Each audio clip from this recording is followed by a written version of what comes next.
Do you want to maximize your success with NCUA? Join Mark Treichel as he shares with you the insider's view on passing your exam with flying colors. The With Flying Colors podcast is sponsored by Credit Union Exam Solutions by Mark Treichel. If you would like to work directly with the Credit Union Exam Solutions team and receive support to optimize your results with NCUA so you save time and money, visit us at marktreichel.com to find out more.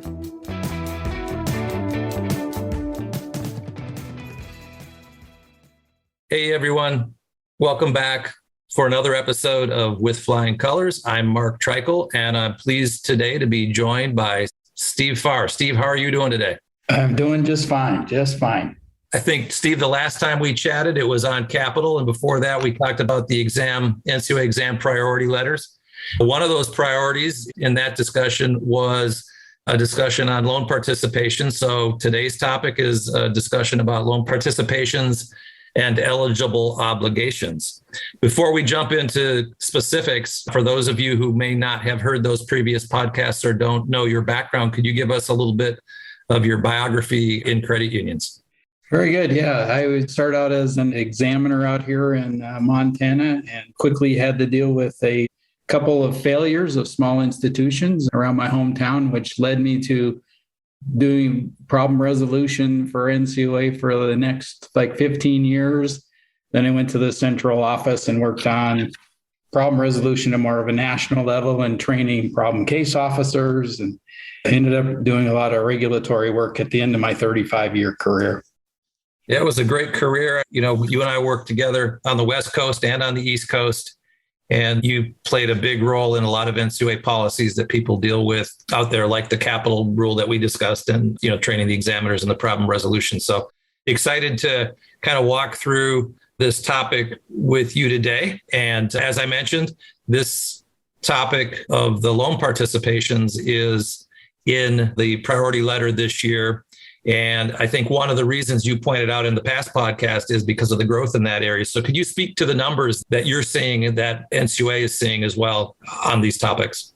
Yeah, when you look at just the last year's trends, you can certainly see why this garnered NCUA's attention for the examination priority letter, and that the outstanding balance of participation loans went from $46 billion to $59 billion.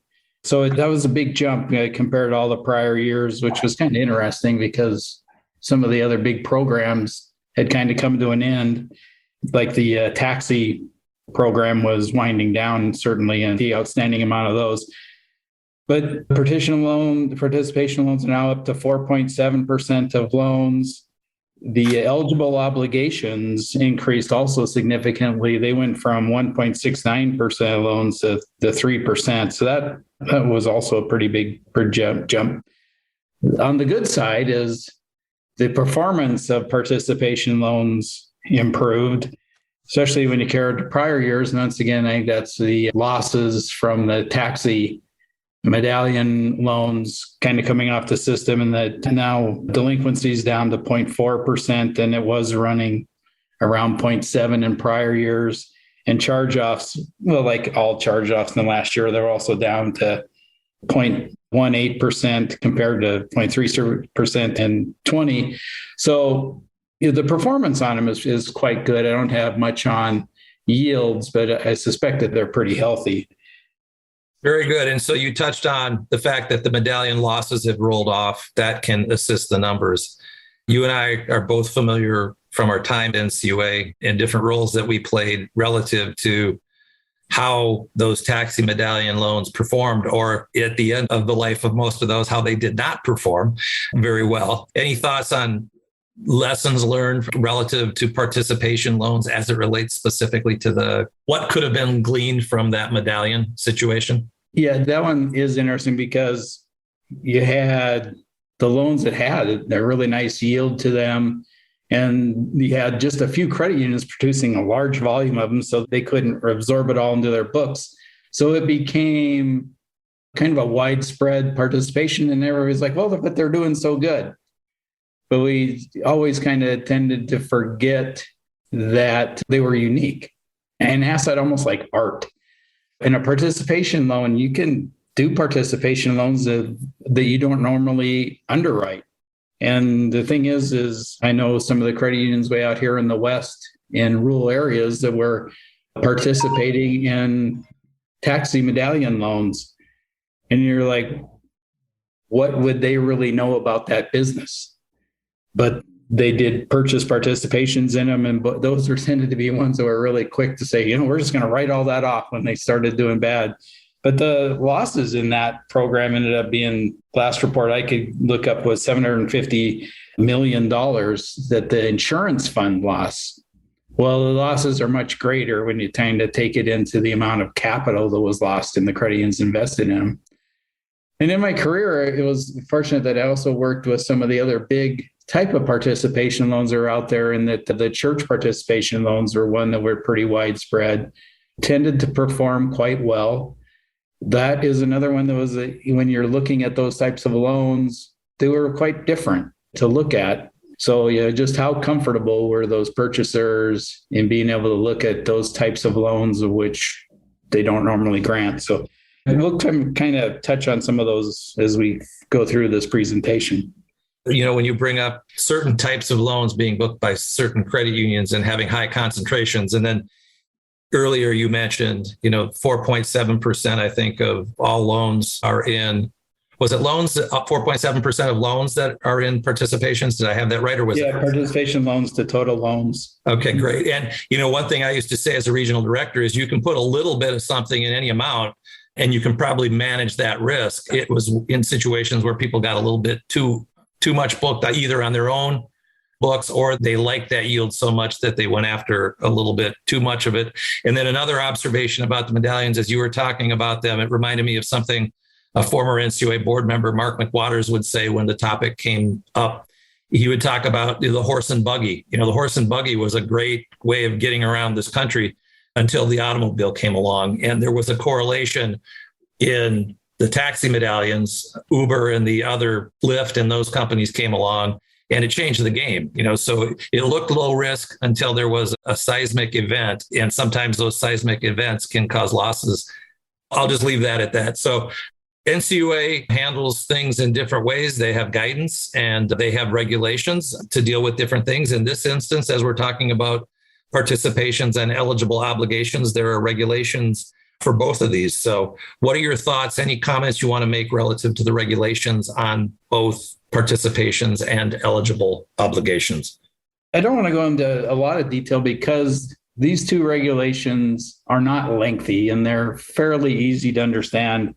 The participations are covered under 701.22 and the eligible obligations are in 701.23. And in order to really apply these, you just have to identify a few specific things for each of the loan. Number one is who's the originating lender, who the borrower initially contracts for the loan is generally the answer for that one. And then is it a whole loan purchase or a partial loan purchase? You just need to know that. The loan type has carries into this regulation.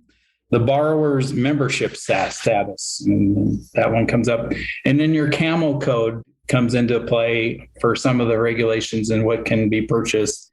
And that generally, if you're a CAMEL 1 or 2, you have ability to do more under these regulations. Big picture of the participation regulation is the originating lenders continue to participate throughout the life of that loan. And that's kind of a strength of participation loans in that they always have skin in the game. The federal credit unions must maintain at least 10% of the outstanding balance. The state credit unions must retain at least 5%, but that can be subject to the state law. The borrower has to become a member or be a member of one of the participating credit unions. And it must be a loan that the credit union is empowered to grant. You can't exceed the member business loan limit by buying participation loans because they count towards those limits. There are limitations upon buying from one lender at greater of $5 million or 100% of net worth. There is a COVID increase to that limit that'll go through one more year. They just extended that to now you can go up to 200% of net worth and type of a limitation. The credit union should have policies on this that would limit each type of loan purchase and a single borrower limit, there is a need for a written agreement with the originating lender. And of course, this does apply to state credit unions under 741. Big picture on eligible obligations is primarily purchasing whole loans of their members is generally what it was designed for. It is one that allows for the purchase of loans from liquidating credit unions and the general facilitating the loan pools. And this is where the CAMA 1 and 2 credit unions can generally purchase eligible obligations of non-members from a federally insured credit union. So that kind of helps the industry with that part there and keeps it in healthy credit unions. The investment committee must approve the purchase. This has to be the same thing, has to be a loan that the credit union is empowered to grant. There's a limitation on outstanding balance of eligible obligations of 5% of unimpaired capital and surplus. And you can get exclusions of that amount. And then under both of these policies, there's waiver provisions inside of them. And that's described in the regulation. So very good. Like I say, if you're going to do this, read the regulation because it isn't going to take a lot of your time. And Steve, we've had some conversations with some credit unions that have maybe not necessarily read the regulations or understood the regulations and may have acquired loans that they thought were participation loans, but in reality, they were eligible obligation loans.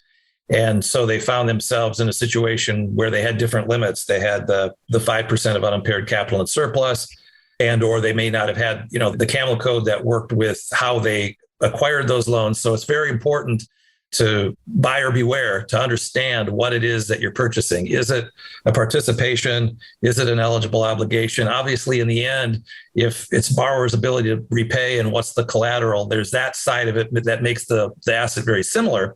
But how you record it on the books can have a material impact on how NCUA will respond and whether or not, it's your policy that decides how much you have in participation loans as opposed to the regulation that can decide how much you can have in eligible obligations. Any comments on what I've said there? All those things always come down to what you and I have talked about over the years. You always start with everything is, can we? You have to get through the can we do that by knowing the regulation, the limitations, and then you get to the should we do this, which we'll kind of cover here on the later part of this. But knowing the regulation helps you clear that can we do this hurdle. Very good. Very well said. So let's see. You mentioned that the rule participation applies to state charters under 741, which is, I think, 741.8, perhaps, the purchase and assets of assumption of liabilities. Anything you want to add on that topic? No, that's just where it references some of the specific parts of the regulation that apply to state charters. It doesn't really add a lot other than basically say you're really subject to the rules, almost the same as the feds. Got it. All right, so let's get into the whys and the hows. So why would a credit union decide that they want to sell participation loans or eligible obligations from what you saw in your career at NCUA? Yeah, it is a great tool available for managing your risk and your balance sheet. The main reason that we've seen it, of course, and didn't really work for the taxi ones, was you would like to use it for eliminating concentration risk. Well, that comes in pretty handy as long as people recognize that there's only so much of this type of loan that we want to put on our balance sheet, but we have a lot of demand for it. So we can go ahead and make those loans and find credit unions that were willing to buy those participations. It also can be used if a credit union has a loan they would like to do, but it's a large loan and they would like to be able to spread some of that risk out so you can accommodate a larger loan than normal. You might start doing participation loans because you need liquidity. And that's a fairly common one. It can improve earnings. I did see in some of the credit unions active with participations, they held the 10%, but These were like a commercial type loan, but they would have that borrower had to have like compensating balances with them as part of the loan. And then they also charge servicing for the participation loans. So if you kind of take all of the earnings that they had on top of that 10% that they held, it was a really high yield on that. So that is one way that you can improve earnings because it's just a little bit leveraged. Sometimes you would just do it to comply with regulatory requirements in that maybe you have the ability to, by improving earnings, you need some improvement to your net worth ratio. You may be able to do some participations to allow you to improve your net worth ratio. And the other one is just to manage interest rate risk. If you want to offload because of this, maybe the fixed rate on some of your loans you want to participate, you could change your interest rate risk a little bit. So there's lots of reasons why somebody would want to sell them. And they cover a whole bunch of ways that credit unions can manage their balance sheet and income statement. Very well said, Steve. I've got nothing to add to that. You had excellent reasons there listed, or discussed. So let's flip that. So why would a credit union want to purchase participation loans or eligible obligations in your mind? Generally, the big reason somebody might want to do it is they don't like the yield that they're getting on their investments and they have excess liquidity. It's a product out there and you're kind of active in the industry and helping to help your fellow credit unions meet loan demand within the system. The other thing is you could have staff that has the ability and experience to do certain types of loans, but you're just not getting that demand out of your own membership. So you want to take advantage of staff expertise that can evaluate the type of participation loan that's out there. And it's a great way to take advantage of building up a new loan type by going slow at the start. You can improve earnings because the yield on these is certainly going to generally be higher than investments. And those are generally the immediate reasons, but I don't know if you can come up with any more on that, Mark. The only thing that jumps into my head, which is really, you mentioned 2,000 credit unions are doing it. That's like 40%. I just know that a lot of smaller credit unions, it's done at every asset level, but there may be some smaller credit unions who have issues with their field of membership, yet they want to maintain their autonomy and they can find some loans that actually fit what their risk appetite is, where they might want to do some of that because it provides them, again, to remain a small credit union as opposed to getting gobbled up and as part of the mergers that happen every year. And just to highlight, you talked about people helping people and credit unions helping credit unions. That's one real nice thing about credit unions is if I've got loan demand and you don't, there's a way that we can make these types of loans or eligible obligations that help my members and help your members at the same time because it improves your profitability and allows me to make loans to my members. So that's a good summary of why people would want to on both sides. So obviously, NCUA wants to make sure that you do it in a safe and sound manner. Credit unions want to make sure they do it in a safe and sound manner. So there are risks in anything that you do. There's a risk to walk outside the door. There's a risk for me to get into the car and drive to the grocery store. And there are risks in doing participation loans and eligible obligations. What are your thoughts relative to that? It does open the door to all kinds of new types of risks that credit union can look at. One of the interesting things in the regulation is and it's actually in the regulation that you can purchase a loan even if the credit union doesn't originate that type of loan. And that's when I always come into that creates the potential for danger because credit unions can purchase loans they're really not all that good at looking at. And they've done that. So that's why it becomes important to know what you're buying. The other thing that comes into play is proper accounting. These things can get complicated if you start having other issues that would make them necessarily not even participation loans or eligible obligations if you start dealing with recourse and repurchase options. Then you start dealing with secured lending. So you need to make sure that your accounting is people are able to have the knowledge to properly guide you and properly accounting and recognizing those.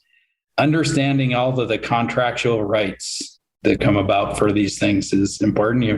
You're going to deal with agreements. And so you might want lawyers to be able to look at that and understand that.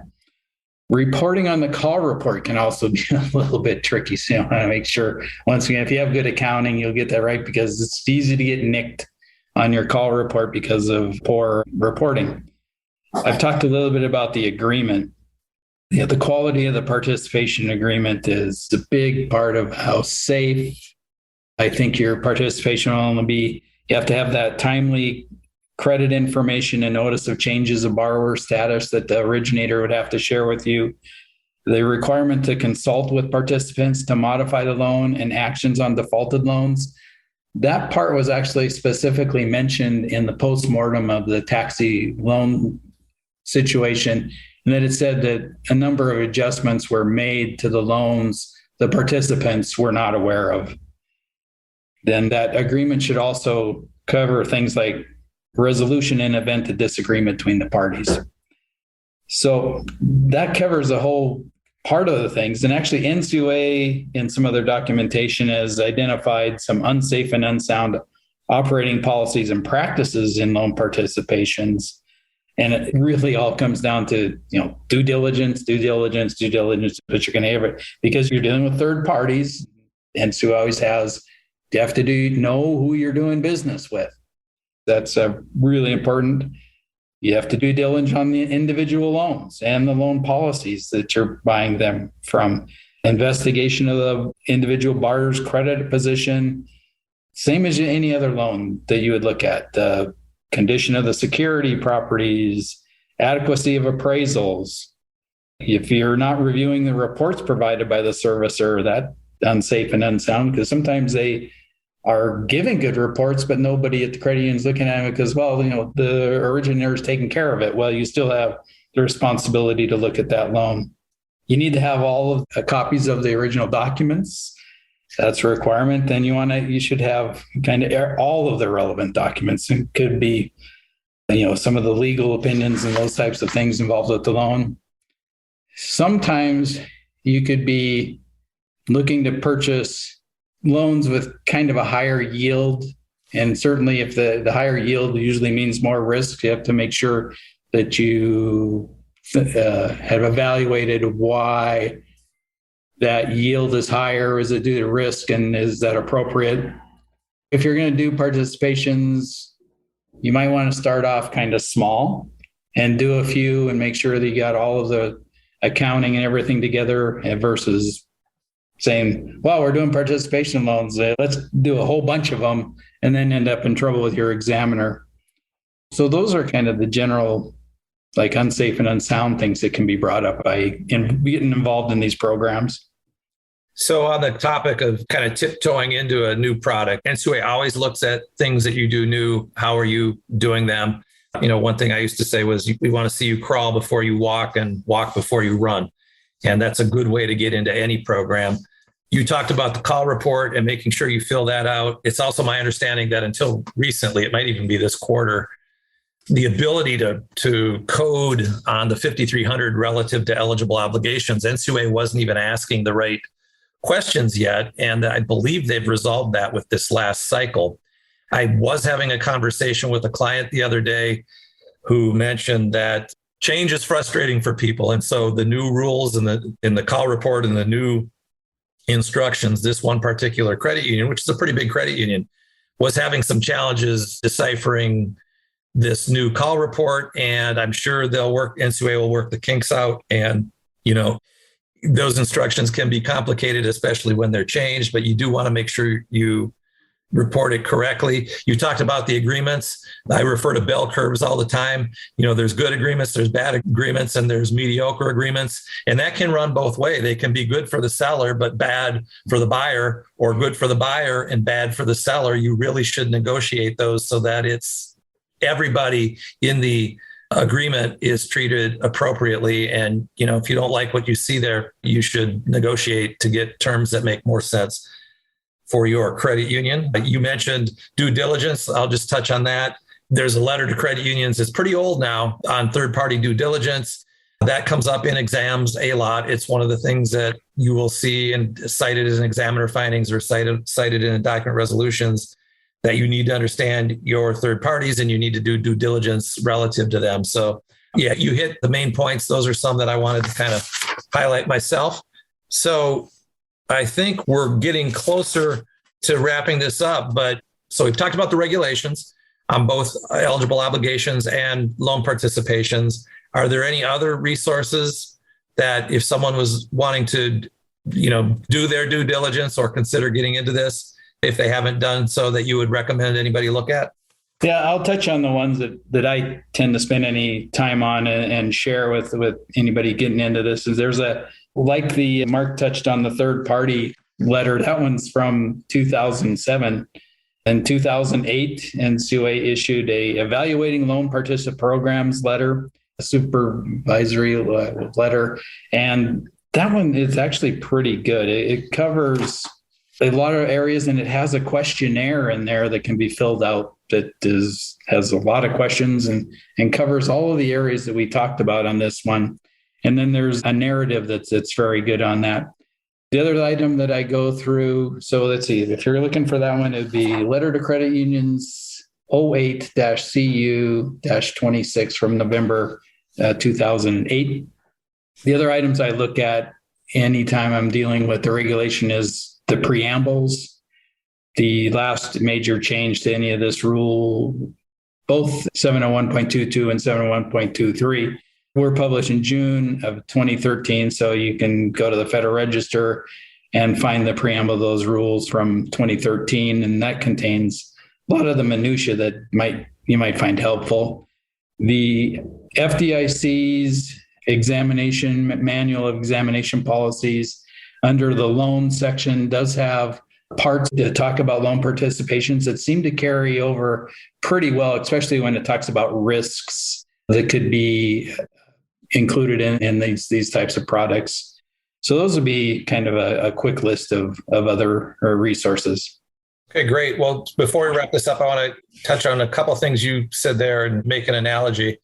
So you referenced FDIC and NCUA guidance. The NCUA guidance we'll have in the show notes. We can also looks like we can put the FDIC guidance there as well. And like you said, credit unions are not required to follow FDIC rules, but reading them and coming away with an aha moment or something that you can use to supplement your program is definitely worthwhile looking at that as you build out your programs. And then the analogy I want to make is one I came up with when we were talking to Vin recently, Vin Beaton, on commercial lending. And Steve, you're so good at highlighting and pulling things out of the preamble, because the preambles can show what the intent of the board is. And what we pointed out in that last episode is you can look at the preamble of the proposed rule and you can look at the preamble of the final rule to see what changed. And then there's also the final rule. And, if you look at a movie or a play that you go to, movies and plays have 3 acts. The last act, using an analogy to regulations, the last act of a regulation is the actual final rule. Now, if you only watched the last 1/3 of a movie and looked at the final rule, you wouldn't really understand how you got to that point. The preamble helps explain how NCUA got to that point. And you can look at the preamble of the proposed verse, which I would view as the first act. I would view the preamble to the final as the second act, and then the regulation as the final act. And to really understand the context of what NCUA is trying to do relative to the regulations, I would look at all 3 acts: the preamble of the proposed, the preamble of the final, and then the final rule. So, Steve, I appreciate everything you've talked about here, and I want to thank you for your time. And listeners, I appreciate you spending your time with us today, and I hope to have you listen again down the road for another episode of With Flying Colors. This is Mark Treichel signing off, and we'll talk to you again very soon, every Monday, or so it seems. Take care.